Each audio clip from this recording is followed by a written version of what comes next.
안녕하세요, 여러분.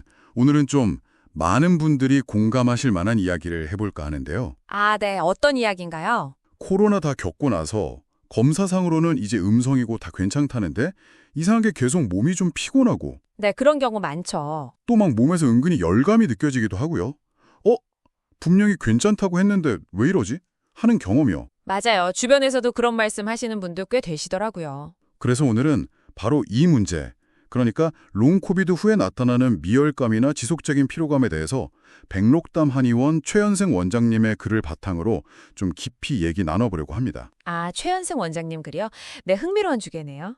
왜 이런 증상들이 남는지, 그리고 한의학에서는 이걸 어떻게 보고 있는지, 특히 허혈이라는 개념을 중심으로 한번 살펴보겠습니다. 네, 좋습니다. 여러분 몸이 보내는 신호를 이해하는 데 좀 도움이 되었으면 하네요. 자, 그럼 한번 자세히 들여다볼까요? 우선 최 원장님 글에 묘사된 증상들을 보면요. 체온계 숫자는 37도 근처, 그러니까 정상 범위인데도 몸은 좀 후끈거리는 느낌이 들고. 네, 그렇죠. 실제 열은 높지 않은데 본인은 열감을 느끼는. 맞아요. 그리고 쉽게 지치고 잠도 깊이 못 자고 특히 오후 늦게 되면 더위를 더 심하게 타는 것 같고. 오후에 심해진다. 네. 그러면서 가슴이 좀 답답하거나 두근거리는 증상도 같이 나타난다고 해요. 이걸 그냥 요즘 좀 피곤한가 보네 하고 넘겨도 되는 걸까요? 글쎄요. 현대의학적으로 보면 그게 이제 롱코비드 증상의 일부일 수 있다고 보는 거죠. 롱코비드요? 네. 일부 환자들한테서는 감염 후에 몸 전체에 아주 미약한 염증 상태가 계속 지속되는 경우가 있거든요. 뭐랄까, 불씨가 완전히 안 꺼진 느낌? 염증이 남아있다. 네. 혹은 면역계 자체가 좀 불안정해지거나 우리 몸의 스트레스 반응이나 에너지 조절을 담당하는 HPA 축이라고 있는데 이 기능에 좀 부조화가 생긴 거 아니냐 이런 가능성도 제기되고요. HPA 축이요. 그게 구체적으로 어떤 문제를 일으키나요? 이런 것들이 이제 체온 조절에 이상을 일으키거나 만성적인 피로감, 수면 장애, 또 자율신경 기능 이상 같은 걸로 이어질 수 있다는 거죠. 그렇군요. 근데 여기서 좀 어려운 점은 뭐랄까 검사 수치로는 잘 안 잡히는 경우가 많다는 거예요. 특히 본인이 느끼는 그런 미열감 같은 주관적인 불편함 있잖아요. 네네. 이걸 명확하게 설명하거나 어떤 딱 떨어지는 기준을 제시하기에는 아직 좀 어려운 면이 있습니다. 바로 그 지점이네요. 그러니까 검사 수치는 괜찮은데 내 몸은 계속 뭔가 불편하다고 신호를 보내는 상황. 여기서 이제 한의학적 관점이 좀 흥미로워지는 것 같아요. 그렇죠. 최 원장님 글에서도 강조하는 게 바로 허열이라는 개념이잖아요. 열은 있는데 실하지 않다. 이게 정확히 어떤 의미일까요? 네, 그 허열이라는 건요. 우리가 보통 감기 걸렸을 때처럼 외부 병균이랑 싸우느라 막 열이 펄펄 나는 거랑은 좀 달라요. 다른 종류의 열이다. 네, 그런 건 보통 실열이라고 볼 수 있는데 허열은 그야말로 몸이 허해져서 생기는 열이에요. 허하다는 게 구체적으로 어떤 상태죠? 예를 들어서 큰 병을 앓고 난 뒤처럼요.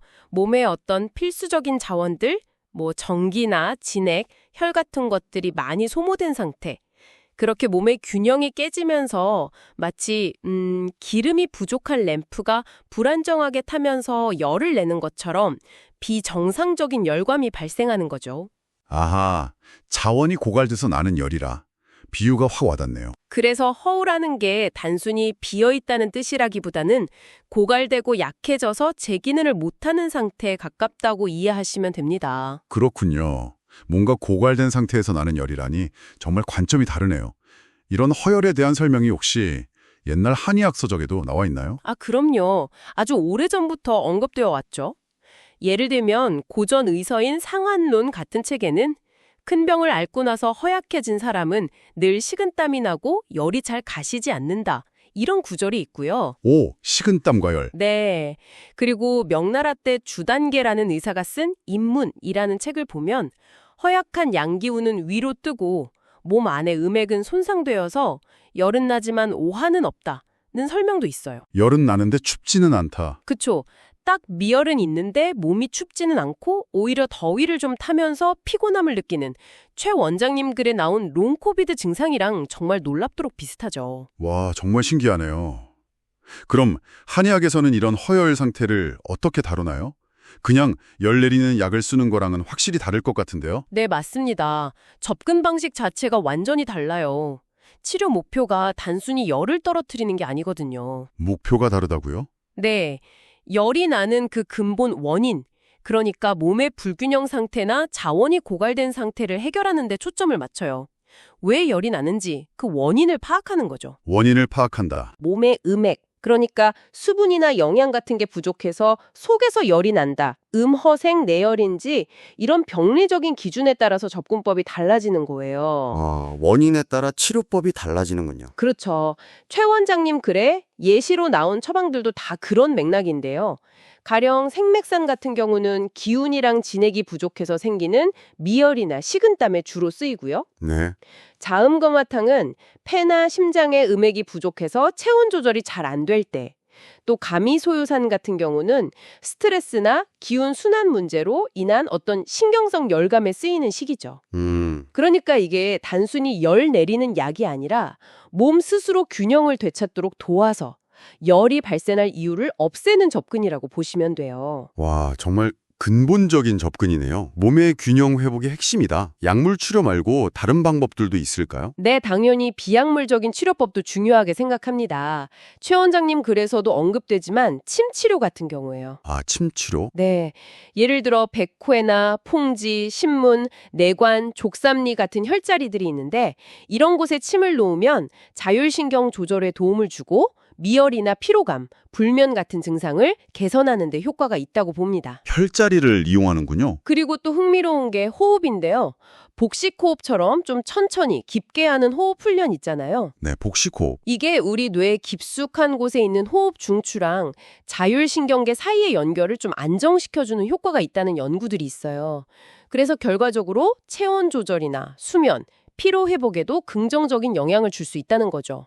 우리 몸의 시스템을 잘 활용하는 거예요. 호흡만으로도 그런 효과가 있다니 놀랍네요. 결국 이 모든 이야기를 종합해보면 여러분께 드리고 싶은 메시지는 이거 같아요. 네, 코로나 다 낫고 나서도 계속되는 미열이나 피로감을 그냥 기분 탓이겠지, 혹은 체력이 떨어졌나 보다 하고 쉽게 넘기지 마시라는 거죠. 맞습니다. 그게 중요한 것 같아요. 우리 몸이 보내는 그런 섬세한 신호들을 좀 더 주의 깊게 듣고 제대로 회복하기 위한 길을 찾아보는 게 중요하다는 생각입니다. 그런 의미에서 한의학의 허혈이라는 개념은 오랫동안 이런 뭔가 덜 회복된 상태를 설명해주고 또 치료의 방향을 제시해온 지혜가 아닌가 싶네요. 네, 맞아요. 정리하자면 코로나 후에 계속되는 미열감이나 피로감은 단순히 염증 반응만으로는 설명하기 어려운 부분이 있고 최현생 원장님 글에서 보듯이 한의학적 관점에서는 이걸 허열, 즉 병을 앓고 난 후에 몸의 자원이 고갈되고 균형이 깨졌다는 신호로 볼 수 있다는 겁니다. 네.